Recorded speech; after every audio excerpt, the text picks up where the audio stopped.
Hey y'all, happy Sunday and welcome to this week's live Q&A session. This is the portion of the show where we allow YouTube to send out notifications that we're going live. If you're watching this live Q&A on replay, please scrub ahead until this graphic disappears and the actual show begins. If you're watching live and you have any comments or questions, please go ahead and put them in the live chat. But for now, grab a beverage, sit back, and relax while the countdown timer does its thing. Then we'll get started.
Hey y'all, happy Sunday.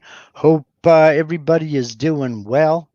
Everybody's fine here. I survived a wasp attack the other day. Thought they were hornets. Turns out they were wasps. But Everything's cool. My eye was all swollen up. I got tagged right here on one shot, and the rest of them were on my torso, but everything's cleared up now. So, oh man, I don't wish that on anybody. It's not fun. But other than that, we will survive. So, today, the topic this morning is the video from this morning, which is not anything I had ever seen anybody cover. Maybe I'm wrong, but the drilling tool path. And it it doesn't get a lot of love, mainly because it is so simple. It's just drilling holes, but yet I'd never seen anybody cover it, and I've gotten a few questions about it. So, decided for that video. Before we get too far into today, let me go ahead and first of all say hello to and give a shout out to my friend Steve over at Harneal Media. Um, Steve is amazing. How he does everything he does, number one, and maintain sanity, and number two, get it all accomplished. I will never know. And he can work his magic for you too. Listen, there is no better way to get your products or services in front of everybody out there, potential clients, customers, and maybe sponsorship or affiliate programs alike, than with your own website. And Harneal Media is the only place I'm ever going to recommend because A, they do a very good job. They give you performance, not excuses. And they're very, very competitively priced. You wonder how he gets away with doing it so cheaply. And when you're dealing with Harneal Media, you're dealing with Steve. You're not dealing with some nameless, faceless person in a call center somewhere.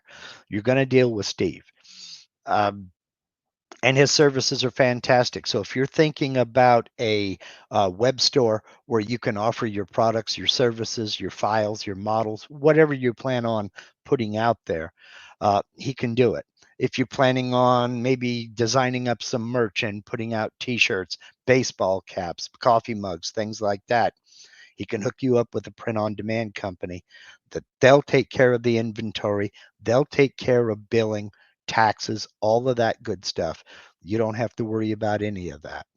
So do yourself a favor, reach out to Steve and hit harnealmedia.com. There's a link in everything on this channel, and it's that way for a reason. Hit that contact us page and send Steve a message. You'll be glad you did. That's Harneal Media, link in the description box of this live stream and every video on my channel. Okay, let's get into it and let's discuss. There is something that I forgot to put in the video, and I didn't realize it until it was way, way, way too late. And we're talking about the drilling tool path. So let me jump over here into Aspire. I'm using Aspire this time instead of VCarve. That's just the program that I opened up. But it works exactly the same way. So we'll select all my vectors here. And I wanted to talk about quote unquote feed rate. I talked about how the it was going to use, let me get into it here. I talked about how when you use peck drilling, it was going to use the pass depth for the tool, but I didn't describe where it was going to take its feed rate from. Now, you would probably think that this would be expected, but just to confirm what you probably already thought, let me go back to my 1/4 inch end mill here. It's going to use the plunge rate. And I forgot to mention that in the video. I should probably go back into the description and make that note, but that's one advantage of coming to these live Q&As after the video is released. So that's going to dictate the rate at which your bit drills those holes. Now, I made a huge deal about making sure that you use an upcut bit when drilling holes. And that is simply because it is crucial. Downcut bits eject chips out the bottom. If you're cutting along a profile, it will tend to eject chips down and back and pack those chips into that profile cut. But the chips have somewhere to go. Same with a pocket. But when you're talking about drilling straight down, those chips have nowhere to go. And that's going to create friction. And that friction is going to create heat. And that's what's going to potentially start a fire. Now, I talked about in the video, I started a fire on my CNC table. It was like my third or fourth project. And not knowing any better, I did a drilling toolpath where I had to drill, I think it was 6 or 8 holes and in plywood. And on like the third hole, the tool lifted up and I saw smoke coming out of that hole. And it looked to me like an ember fell off the tip of the bit. And I watched, and when it plunged in to do the next hole, it was nothing but smoke. And then all of a sudden, I hit as soon as it came out of the hole, I hit the panic button and embers did fall off of the bit. I looked down into that hole and smoke was billowing out. I grabbed the closest liquid I could find, which happened to be my Pepsi, and I dumped it down through the holes all over the project. Then unscrewed the piece of plywood and lifted it up, and I had a burn spot about that big around on my spoil board, and it was growing. Well, I dumped the rest of my Pepsi all over that and put it out. So I had to basically remake my spoil board, scrap that project, start over, and lesson learned, don't use a downcut bit. Yeah, it was a sad end to a perfectly good soda.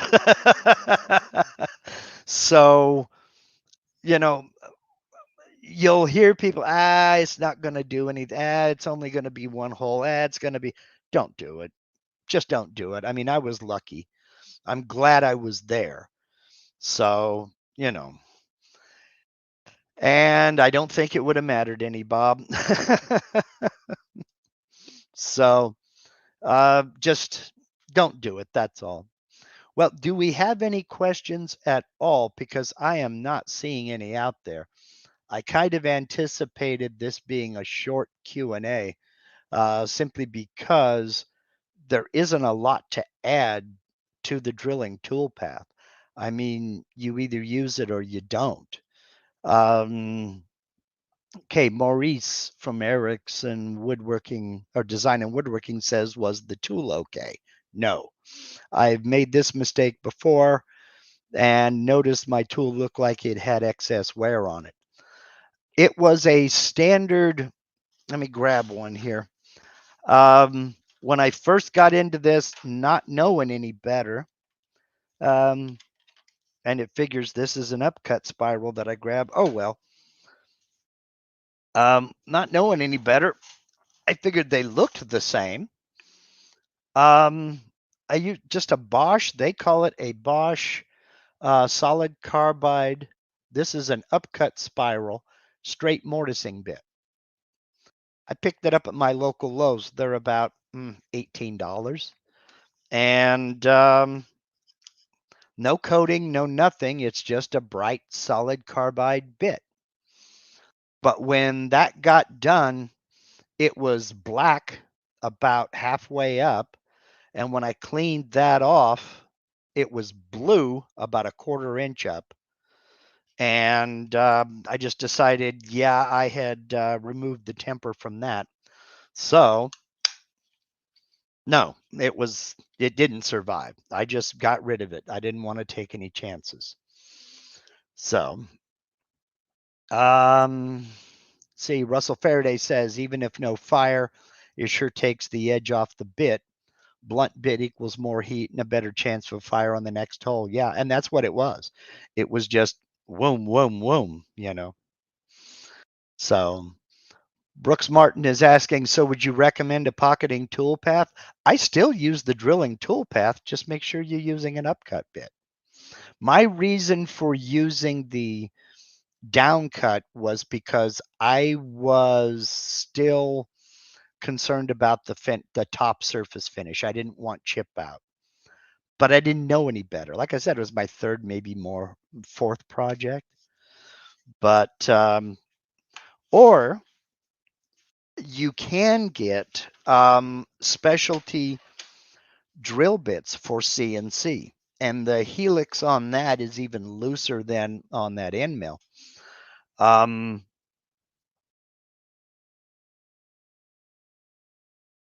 the the problem that you're going to find with most CNC drill bits is finding the right size. I have found that most of the um, drill bits for use with the CNC, first of all, you got to run a very slow feed rate. Excuse me, spindle RPM. And um, most of them are made for boring machines that, I've seen them anywhere from 5 bits up to 22 bits where they drill a whole bunch of holes for like shelf pins. So they'll drill a hole like 5 millimeter diameter, and they're brad point bits, but they're used for line boring machines for, like I said, drilling holes for shell pins in the sides of cabinets and what have you. I've used them at cabinet shops before. There are some suppliers of specialty bits, though. IDC Woodcraft. Some of you know Garrett Fromme. He runs IDC Woodcraft. He has a 1/8 inch drill bit on a 1/4 inch shank for CNC that is used for cribbage boards. And oh man, they look good. I don't have one. I don't make cribbage boards. I don't sell the stuff that I make. But they are made for a 1/4 inch shank, and they will drill a 1/8 inch hole. And I see here, like Bob Dymock says, I use peck drilling for my crib boards, 3 or 4 tracks, 120 holes per track, no problems to report. Yeah, peck drilling works very well for that as well. But and that's what the IDC Woodcraft CNC drill bits are made for. He had them made specifically for cribbage boards. So they're kind of pricey, but they're made for the work that you want to do with them. Oz Guzzy says, I have one of those drills from him, works great. Yeah.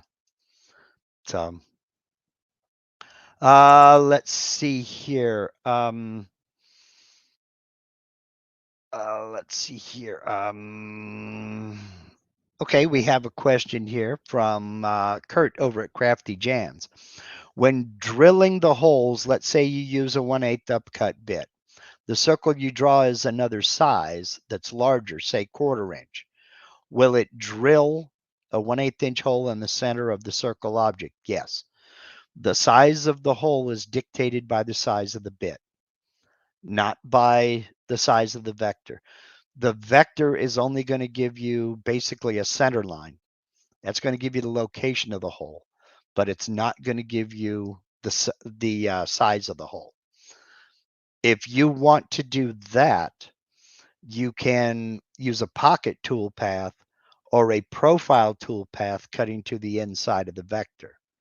So, and in fact, that's how I would do it if I really, really wanted to use a downcut bit and I needed to drill a 1/4 inch hole. I would use an 1/8 inch downcut and either do a pocket or a profile cutting to the inside of the vector. The reason for that is that way the chips have somewhere to go. And that's what it is.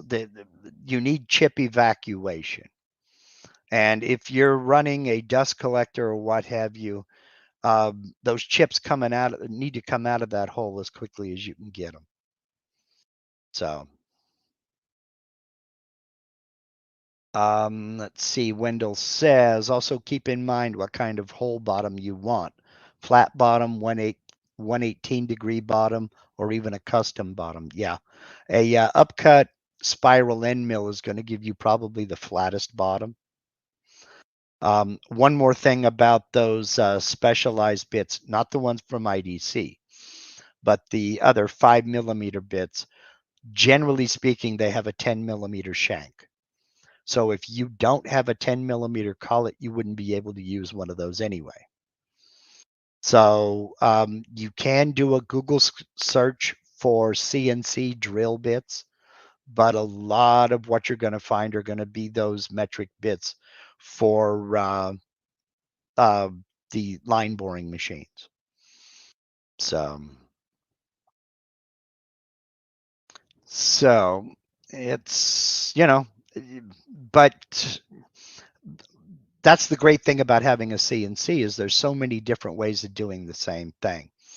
About the only time I use the drilling tool path is if I have a lot of holes of a particular size to drill.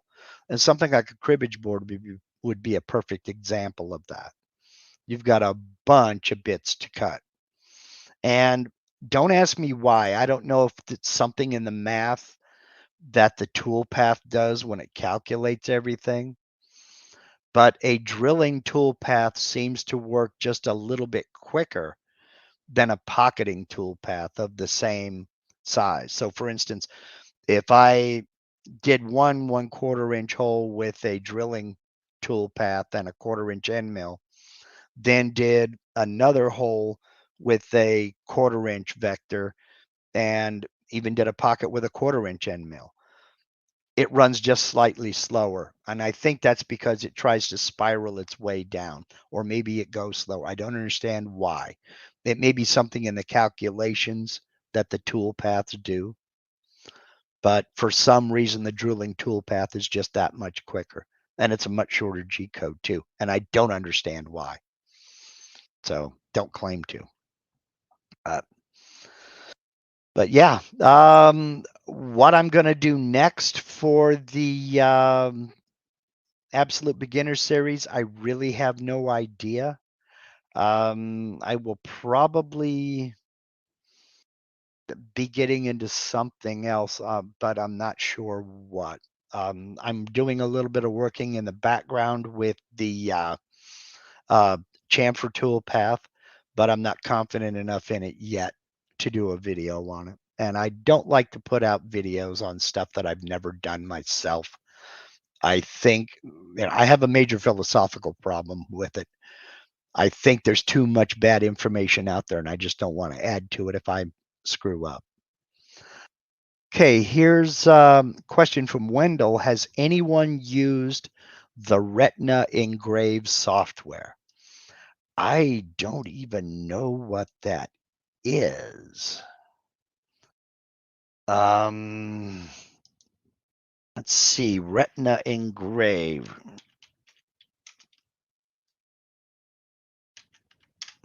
And let's look it all up. Okay, it's from Full Spectrum Laser. I don't know anything about it. I don't have a laser.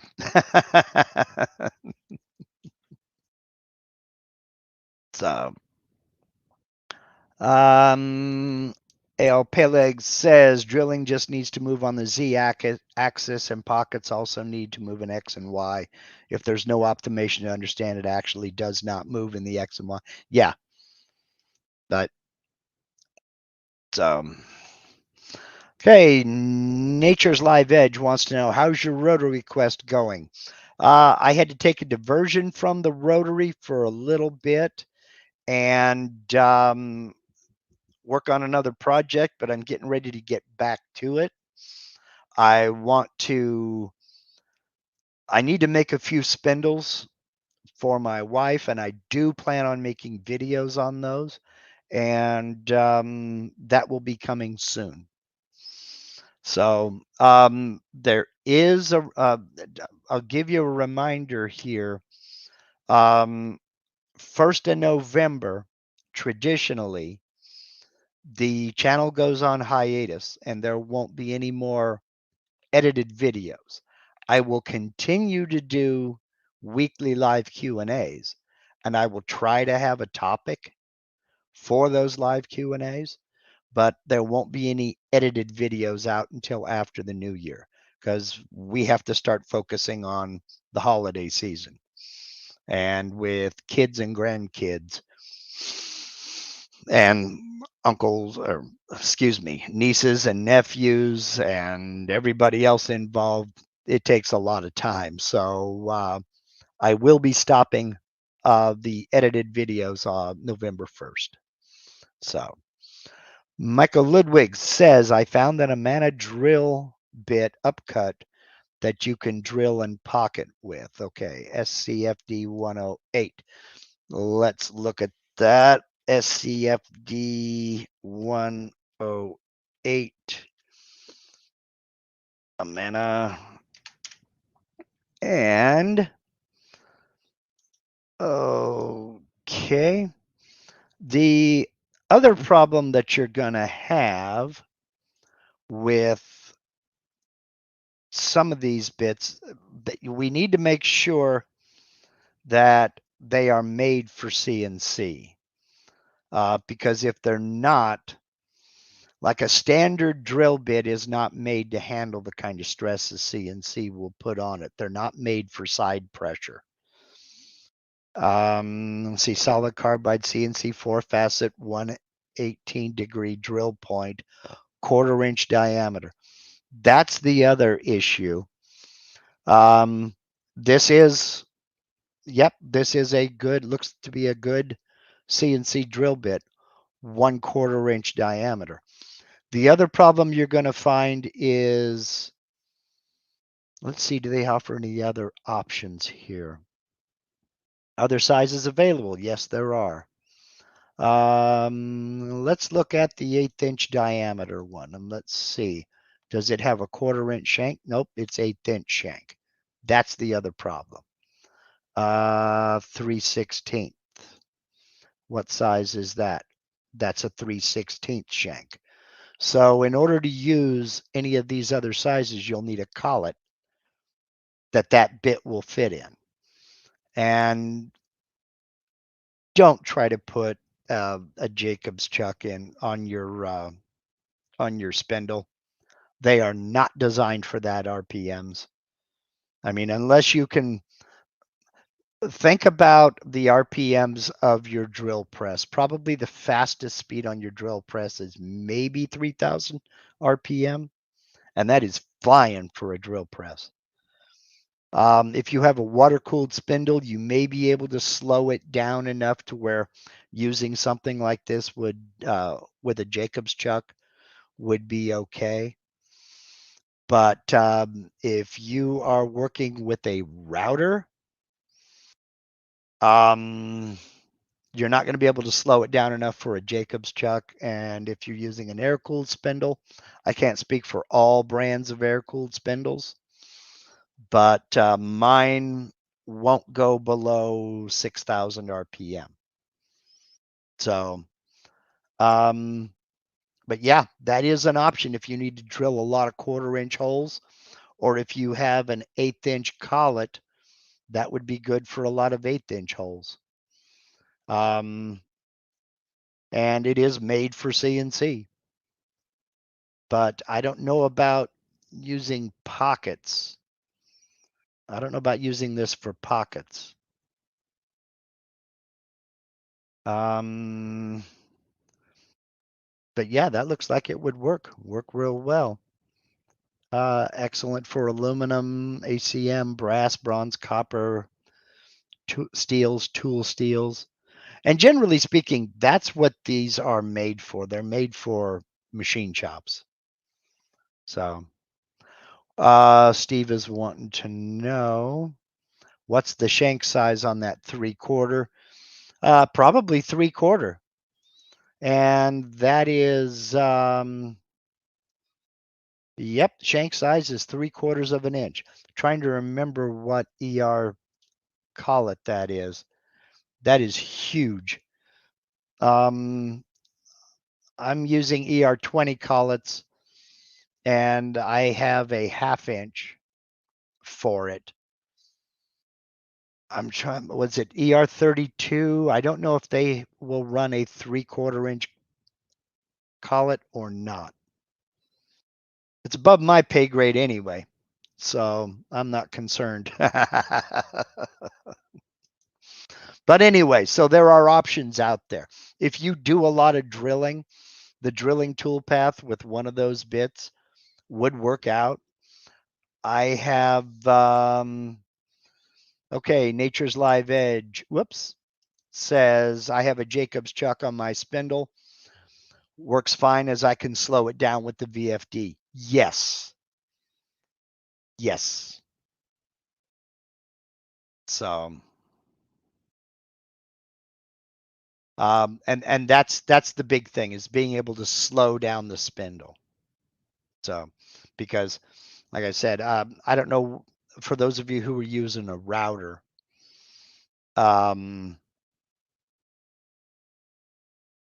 if you're using a router, there's no way you can slow it down. Probably the slowest speed you can get out of a router would be around 12,000, maybe 10, but probably 12,000, and that's way too much for a Jacobs chuck and something like that. AL says, I would not use this bit for pocketing, as it will leave lines all around the bottom because of the pointed. That's true. I was thinking more along the lines of the side pressures, because drill bits are not made for that. They're not designed with that in mind. So,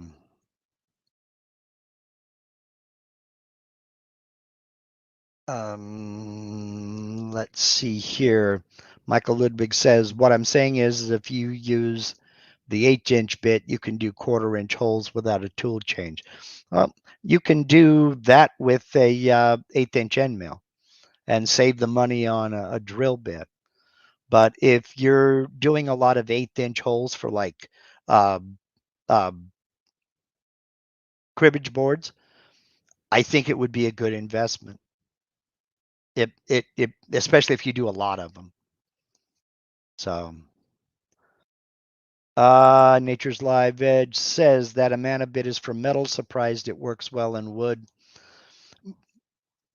I won't say all, but most twist drills with 118-degree angle are made from metal, and they work excellent in wood. So,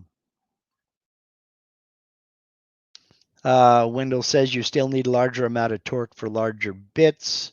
Usually a VFD will lose torque at lower RPMs. Yes, that's true. But I mean, if you're first of all, if your spindle is capable of chucking something like that 3/4 inch bit, it probably has the torque to go through whatever you're trying to go through, even at slower RPMs. But yes, I agree with you 100%. So, okay, Bob has thrown, I use 2 different drill mills, one from SOA, made in the USA, and Mellon from USA. And then there's some part numbers there. Check them out. Brad points have their place. Regular twist drills have their place. Forstner bits have their place. They all basically have a job to do. And I mean, I tend to use Brad point bits most, but not always, because sometimes it just doesn't matter. A regular twist drill is just fine, you know. So, but I also love my Forstner bits, so I can't really complain too much about that. So, so basically, yeah, the drilling tool path has its place, but overall, and that's the great thing about the CNC. If I've got, if I've got 3 holes to drill, chances are I'm just going to chuck a drill bit in my hand drill and drill them that way. If I need to make sure they're straight up and down, maybe I'll take it to the drill press, because that's a lot quicker than putting it in the CNC. But if I've got 11 holes to drill, they're all different sizes. Or if the location of that hole is critical, that's where the CNC shines. So, I mean, my first CNC was made out of plywood, and I took the full size DXF, the files, down to a local large format printer, and they printed me up those DXF files on paper. And I did it the old fashioned way. I cut out those patterns and glued them onto a piece of plywood, and I cut it out on a bandsaw, table saw, whatever, and drilled the holes with my drill press or a hand drill, and put that first CNC together with that. Then, knowing I could never be as accurate as a machine could be, I used those same CNC file, those same DXF files, to cut another CNC out of Baltic birch plywood, much better quality plywood.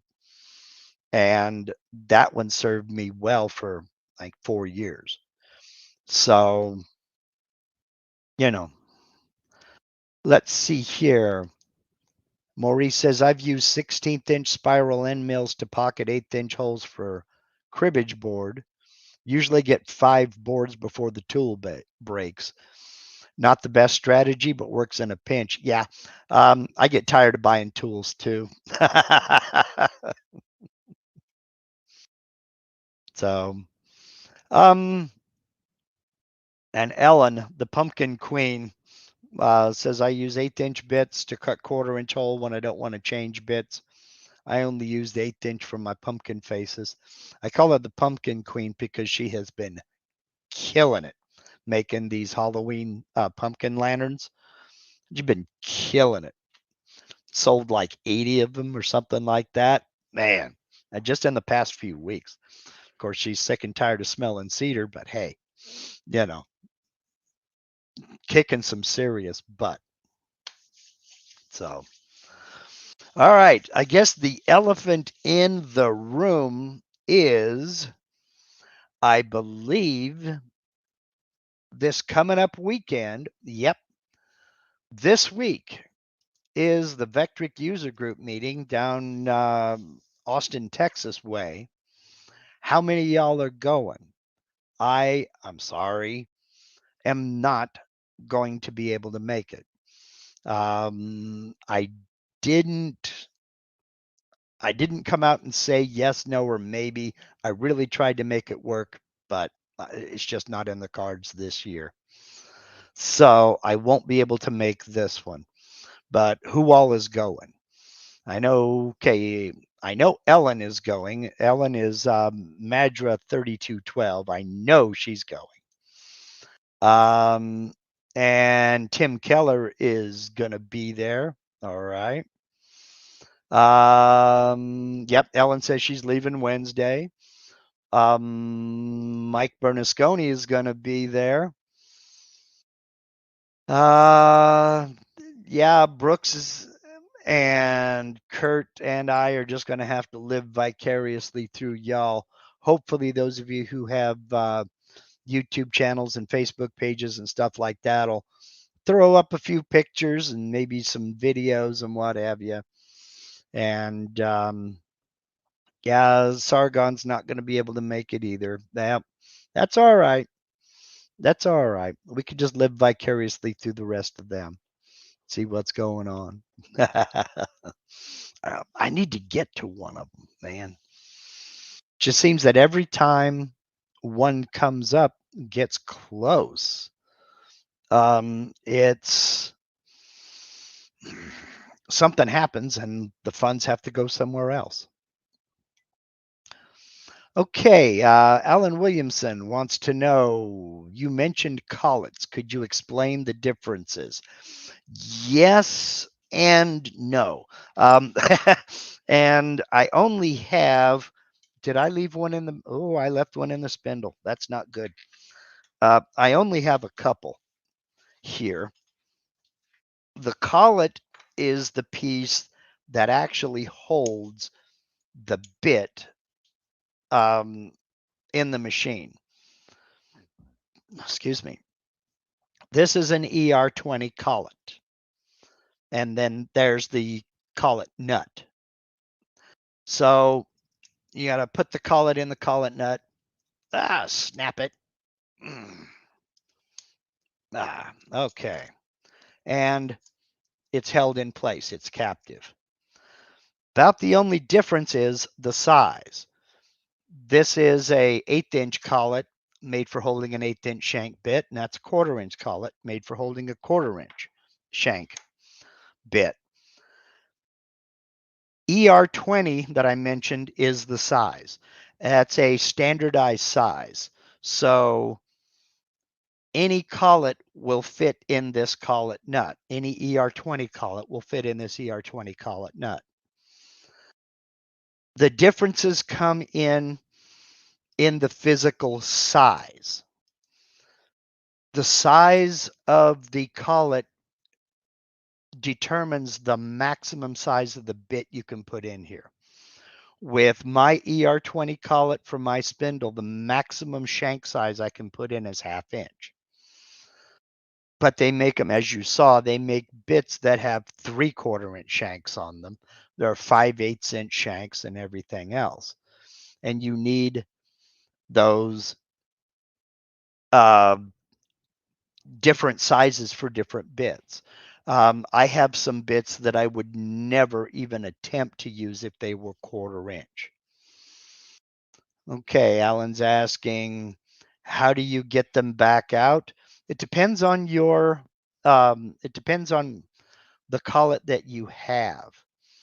I just hold on to the collet nut. It's hard to show. And I just flick to the side and there's a click. Then I can just lift it right out of the nut. You'll see that ring right there, that slot right there. There's a machined groove inside the nut that snaps into. And I can just kind of put that down. It drops in kind of at an angle. It's hard to do over your head. Come on. And snap it down. And there it goes. That's fine. This is, let's see. I think I have another collet up here for my Porter cable router. It is similar, but it will not fit in a spindle, be it ER20 or whatever. Routers use, yep, there's one right there. Routers use a proprietary collet system. I just whacked my head on the camera mount. Oh well. And this is for Porter cable router. And you can see the difference in size. Now that Porter cable router will hold a 1/2 inch bit, but this collet will not work in this nut. And they're not interchangeable. You can see the difference in size. This one is held in by that snap ring. There it is. Turn it towards you, not me. So, and by the way, this is a 6mm collet because I have a couple of 6mm bits that I do use. Man, I whacked myself good. Yeah, I did. Right on that camera mount.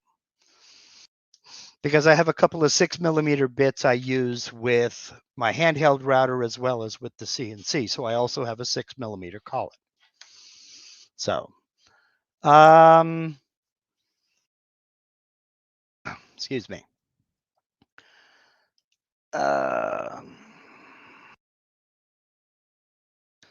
Let's see here. Sargon says, why is it not a good idea to leave the collet in the spindle? That is a personal preference thing for me. If you've ever, in one of your handheld routers, if you have ever tightened up your collet with a bit in it and run your project, done whatever, set it aside and left that in there.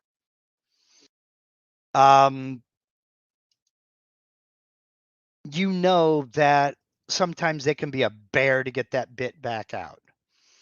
And there are a lot of reasons for that. Could be corrosion, could be any number of things. But one of them is as you're cutting into wood, and it doesn't matter if it's hardwood or softwood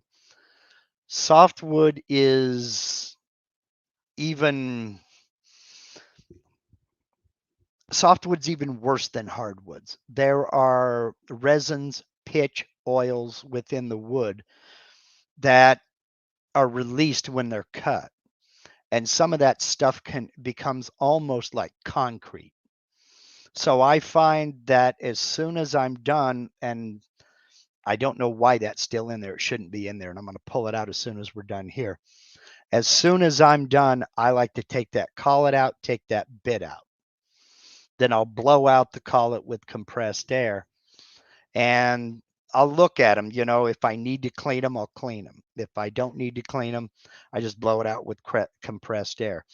When there's enough crud in there, you know it, believe me. So, and yes, collets do wear out over time. They can get plugged up and not hold the cutting tool properly. And that's what I mean when I say, that's what I mean when I say I clean the collet. I'll pop the collet out of the nut and I clean them both. I use 90% isopropyl rubbing alcohol because it's cheap. If I have to, I can use denatured alcohol. If I've got something on there that's really, really disgusting, I'll use VM and P naphtha. Now, another thing that can happen to collets is you see all these slots in the collet body. These little fingers of metal can crack. They also do wear out. Collets are considered consumables. So if you have a collet that's not gripping the tool as tightly as it used to, or if you see any cracks at all in any of these, get a new collet and don't use it.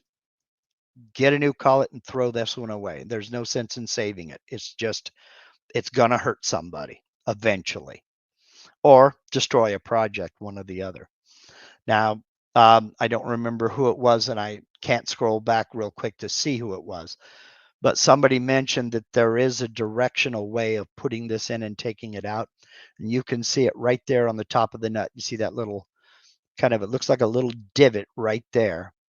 That's telling me where that entry and exit point is. I just line it up, and snap it right in, and it's held in place. So, but yes, collets are considered consumable items. They do wear out, they do crack, they do break. So keep an eye on them, and it's good to clean them up and inspect them every once in a while. And I try to clean up, and I'm still mad at myself for not doing that one. I try to clean them up as soon as I'm done using them. So for the day, that is. I mean, if I've got to do 3 different tool change, I'm not going to take it apart and clean it between each tool. So, let's see. I have a few more questions here. Kurt is asking, for those that said they use the IDC drill bit for cribbage board, the 1/8 inch, does it have a 1/4 inch shaft or an 1/8 inch shaft? The site doesn't say. That's a good question, Kurt, and hopefully somebody has answered it for you. I don't have an answer. So Alan Williamson says, are there any identifying marks to show what collets you have? Yes. Let me pull this out. On the collet nut, you can see the writing there. It says ER20 clamping nut, 25,000 RPM max. That's for the nut. The collet itself, depending upon who the manufacturer is, on the nose of the collet, it's very tiny. I don't think you'd be able to see it engraved or stamped right there. It says ER20 quarter inch. So, and snap. All right.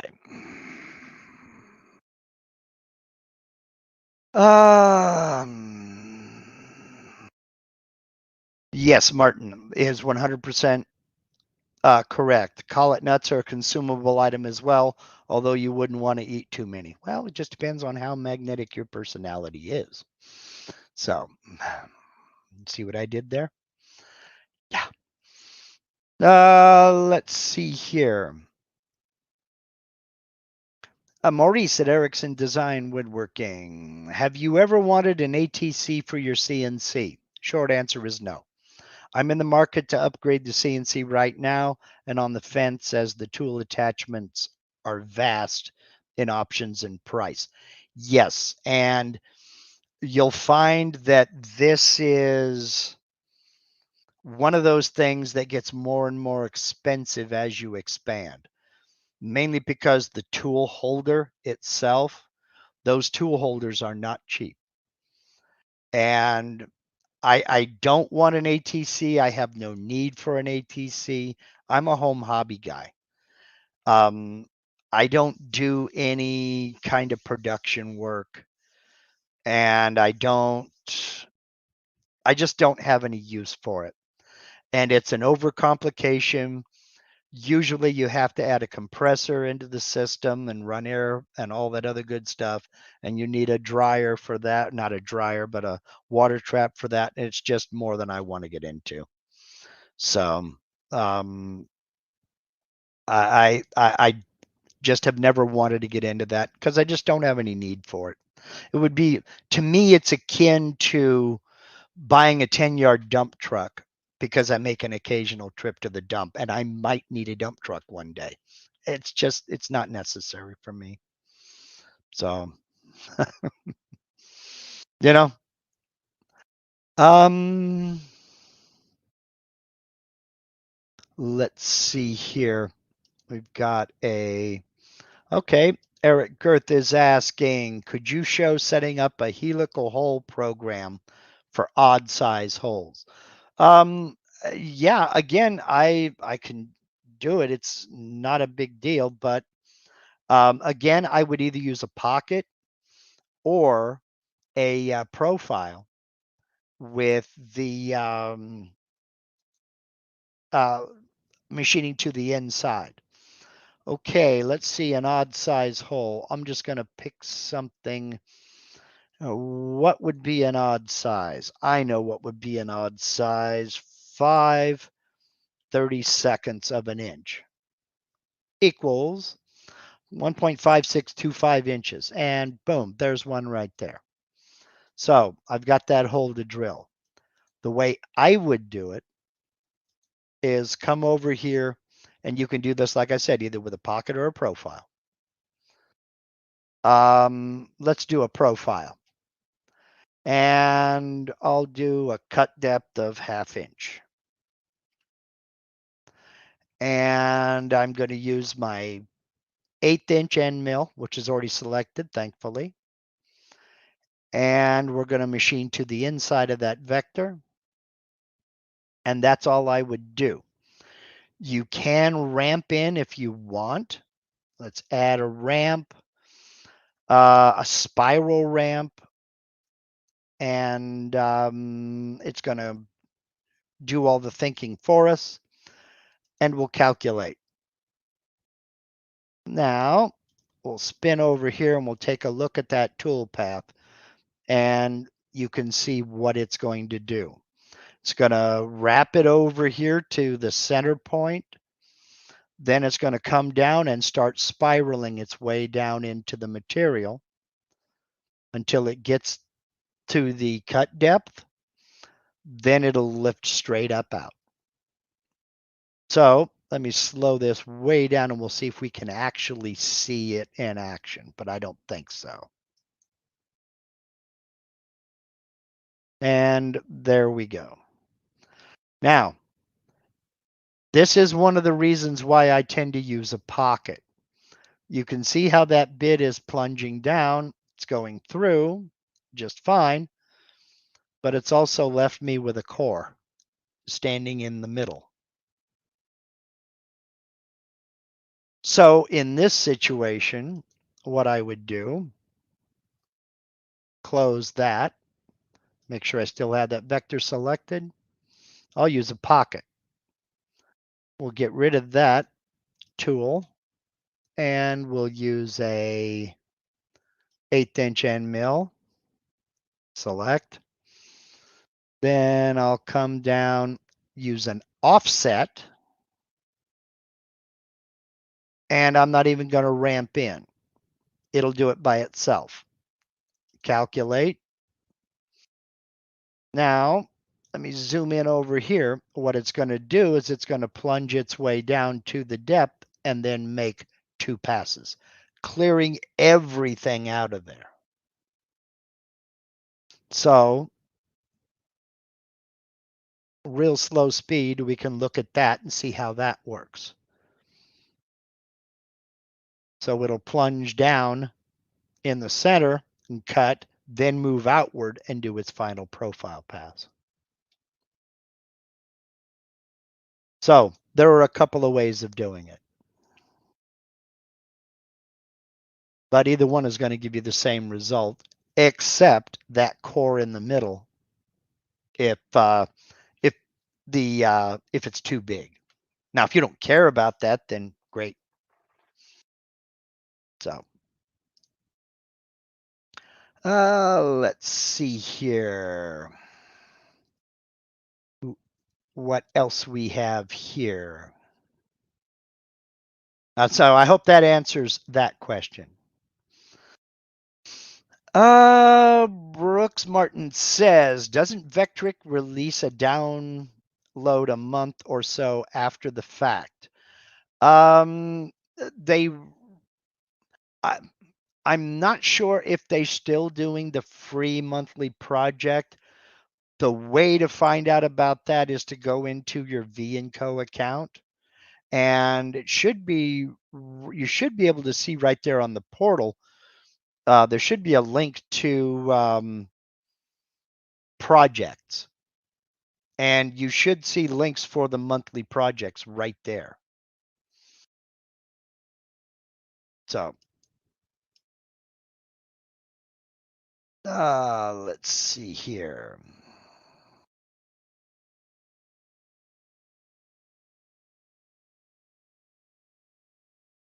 Dwayne Ruthig says, I would use a pocket tool path for holes under a 1/2 inch and a profile for over that size.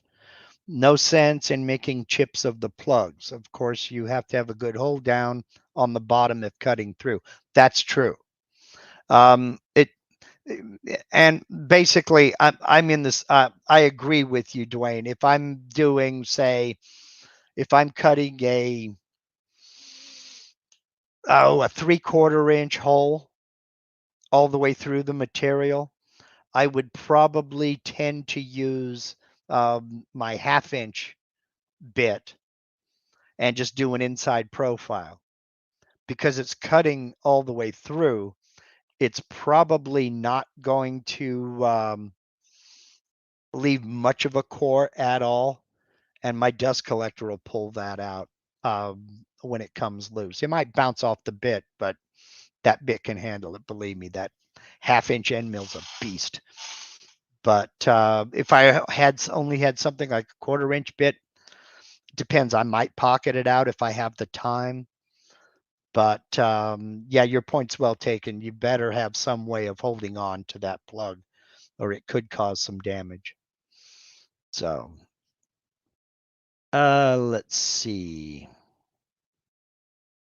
Oh, okay. I see what you're saying. No, I was thinking Vectric sells the presentations of the UGM as a download.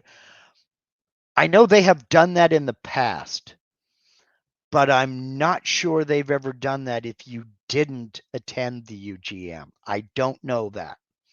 They put some of the UGM presentations online on their Vectric channel, their YouTube channel rather, but not all of them. They have made those files available to people that didn't attend the UGM, but usually I think they're kept reserved for people who did attend the UGM. So, let's see. Gene Scott says, off subject, when I make a file, it shows up on my main screen. I now have a very crowded screen with icons on top of each other. How to clean up or avoid? Are you talking about your Vectric screen, or are you talking about your desktop on your computer like mine here? You're not seeing all the icons because they're on another monitor over there. But if you're talking about out here, what I would do is I would create a folder and put those files in that folder. And I'll do that right now. All I got to do is right click, new folder. And there it is right there. Now I can say CNC files. And now when I go to save a project file, just put them in that folder. So let's bring Aspire back up, and we'll shoot over here. I'll say File, Save As. Then I'll go to Desktop.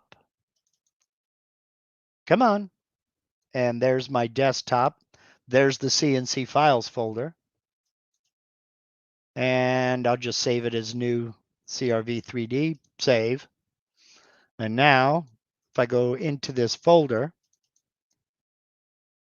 there's that file I just saved.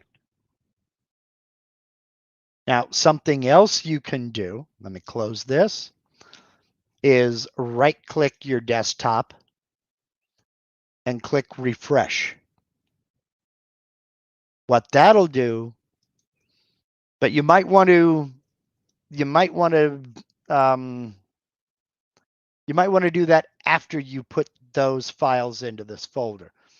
And here's how we do that. Let me bring this up, and I'll save as again, but I'll put it on the desktop.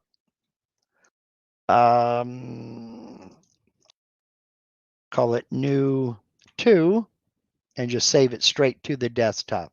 Now it's probably over here on my other desktop, which it is. So let me go find it.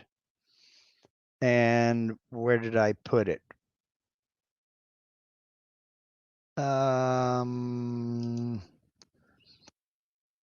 Where is it? I gotta find it. Woohoo! There it is. Okay, I'll drag it over here.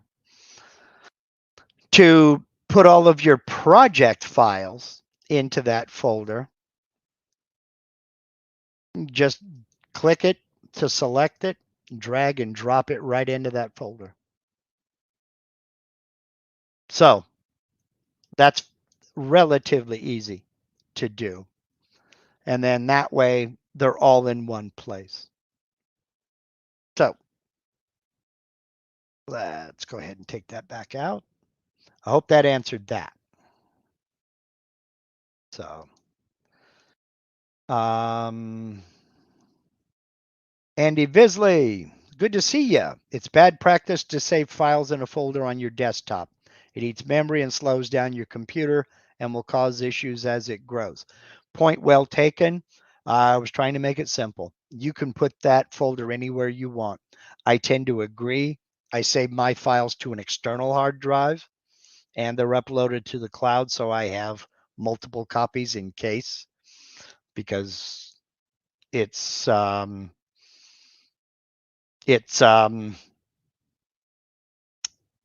a question of if your hard drive's going to fail, it's a question of when. So, but I tend to agree with you. No, that is not my Willys. That is my we all have a dream car, guys do anyway, and that is my dream setup. A Willys with a teardrop. That's my dream setup. That's my inspiration. That's what one of the things that keeps me waking up in the morning. But, I wish it was mine. Let's see. My files in Vectric 9 cannot open in Vectric 11. That's odd. What can I do with my old files to use them in later versions?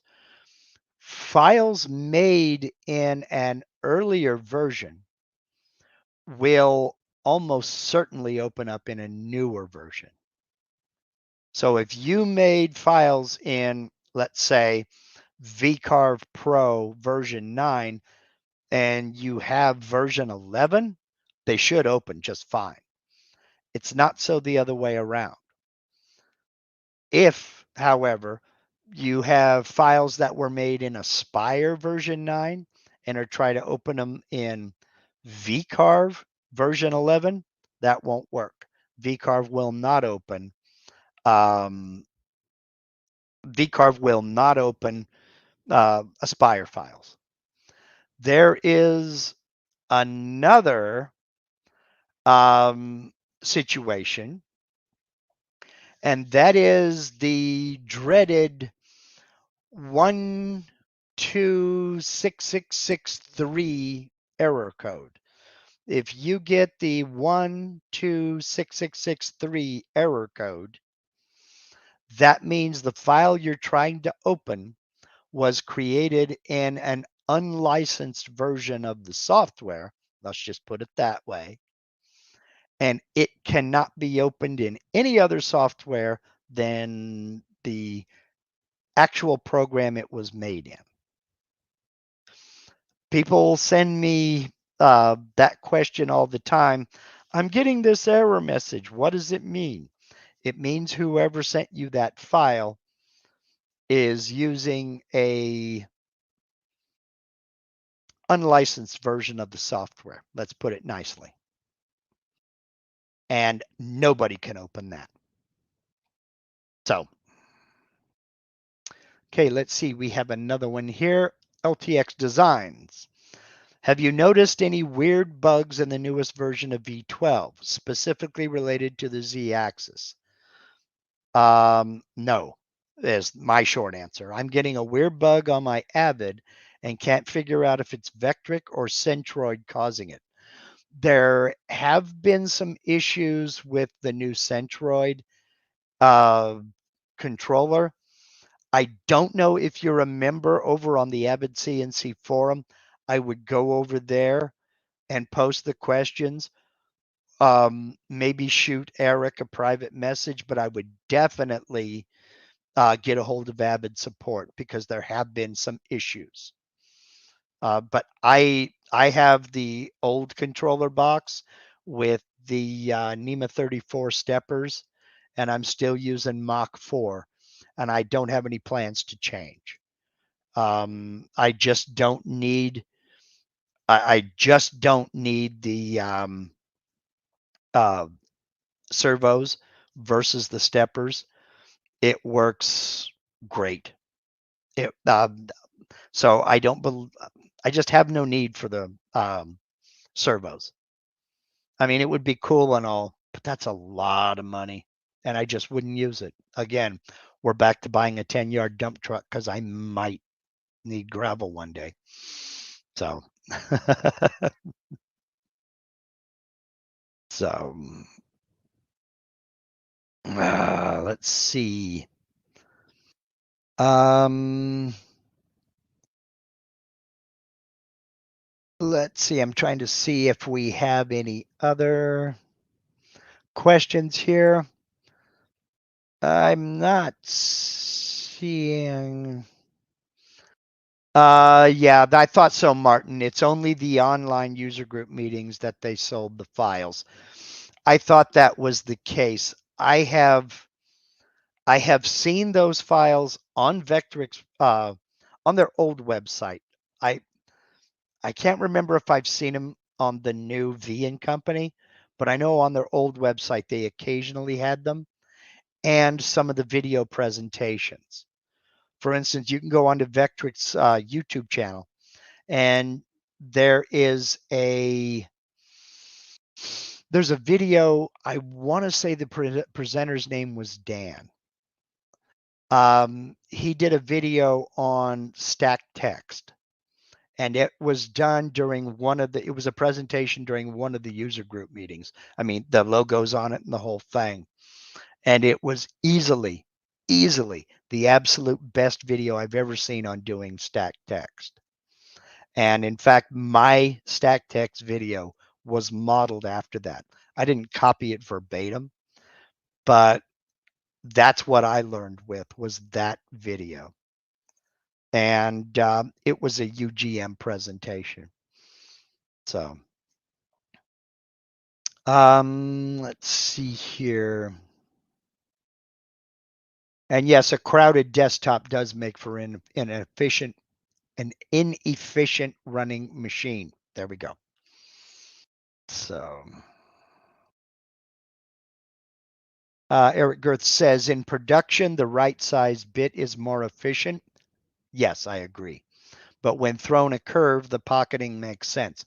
Yeah, I agree with that. And like, for instance, when I was building my CNC, that second plywood machine, I had to drill a series of 1/4-inch holes and a few 3/8 inch holes. But it was like 3 3/8 inch holes and about 13, 14 1/4-inch holes. Yeah, I probably could have done a tool change, but I figure it was just as easy to go ahead and do a profile cutting to the inside and cut all the holes with one bit, especially since I had two parts that were identical that I needed to do that with. So, let's see.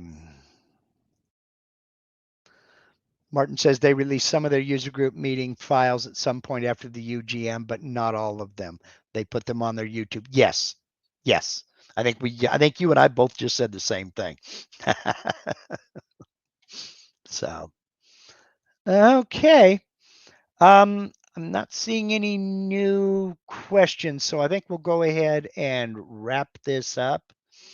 I think I already answered I already answered no, that is not my willies nor my teardrop. But, Christmas is coming, and if anybody feels like, yeah, right, that ain't happening. So, all right. So, next week, I'm not sure what I'm going to do. Let me look at my calendar here. We have 1, 2, 3 more Sundays after today.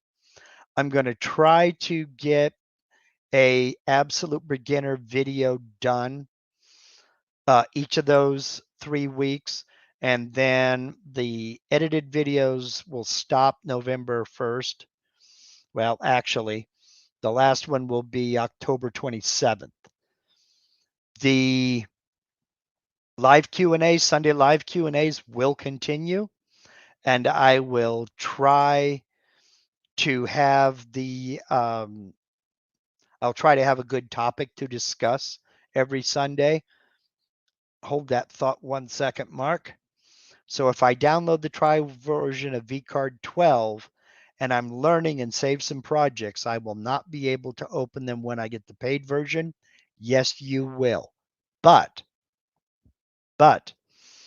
the files you create in the free trial version, once you pay the license and you get the license and you have the paid version, they have to be the same computer that you saved those trial version files on.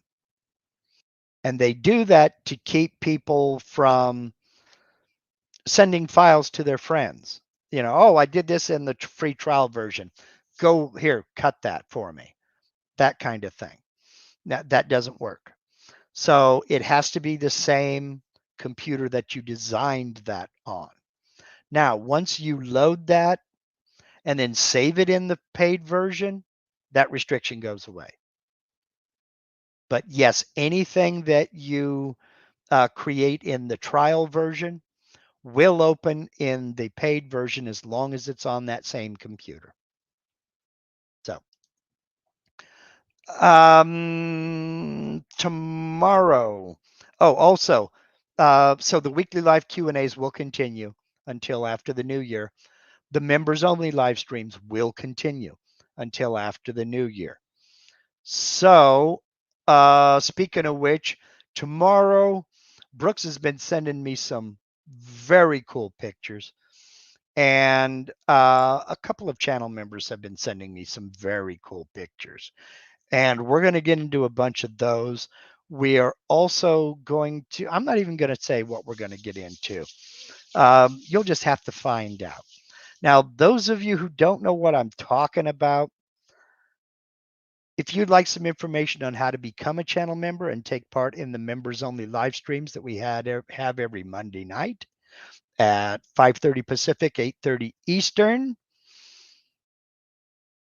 down below this video panel somewhere, you'll see the word join. Click that word join. A panel's going to pop up. The video is going to play.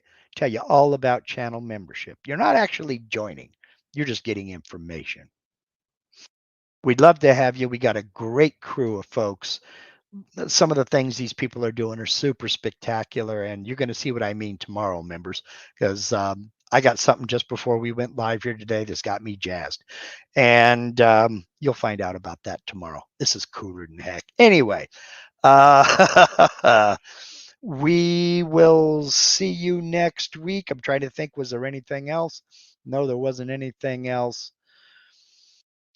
So go do something cool. Go make some chips. The holidays are coming up. We can't avoid it. We've been avoiding it for too long. Yeah, it's our Super Bowl season. Time to get into it. All right. Thank you for spending part of your Sunday with me. See you all channel members tomorrow. Remember to hit the community tab here on my YouTube channel to get the link. Till then, have a great day. Y'all take care.